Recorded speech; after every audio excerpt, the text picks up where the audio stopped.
Our life is like a chess game. So you sit across from God, and if you're in fellowship with Him, the game could go forever. But if you're not, it's going to end quick.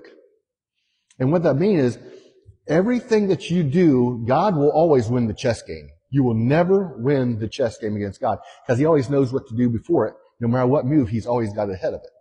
He would never outwit God. And that's the sovereignty of God. That's the vision of God. People say, well, He does this, and then you make this decision, you make this. No. Just like David, if David didn't pray, he had been put into captivity. Saul would have got him and he probably would have killed. But he prayed.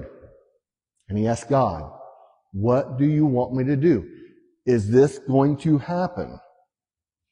See, that's where we don't do that. And sometimes even me, I told my wife, I said, we got in some financial hawk here a while back, over the years with kids and stuff. And I'm not saying we're hurting, but we don't like where we're at. We want to get a little bit better in some financial ways. And I told her, like, when we had to buy our truck last year, almost 2 years ago now, I said, I ain't buying a truck unless God says, because I want to go in debt. But I know this, if we keep staying with the one we got, we're not going to do well.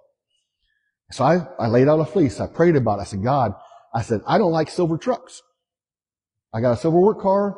That's the only thing I like about the silver truck is my wife's car's silver, and it'll match her car and it'll match the work car. So we have 3 silver cars. And stupid, but that's the only thing had plus on it. Seen a couple things in the video that I said, okay. And I said, God, if this is what you want me to have, and this is the day I was going to go look at it, I said, you really got to sell me on it. I said, I don't want a payment, but I know we're in a place where it's not going to work out with the other truck. We got to do something. That's where I left it. I pulled into the dealership, and they were just happened to leave the same time with the truck that I was pulling up to put gas in it. And it was pulling out, and I was like, oh, it's got everything I want just by looking at it. I fell in love with the truck. I love my truck. I'm not in love with the truck, but I really am thankful for my truck. I really enjoy my truck. God has really blessed me with it. Do I have a payment? Yes.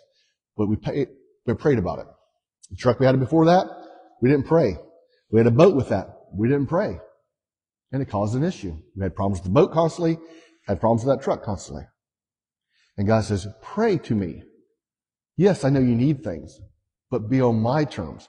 And that's where it goes back to this, as we look at the 12 tribes that come out of this with Jacob, and Jacob's biggest problem was he didn't pray all the time.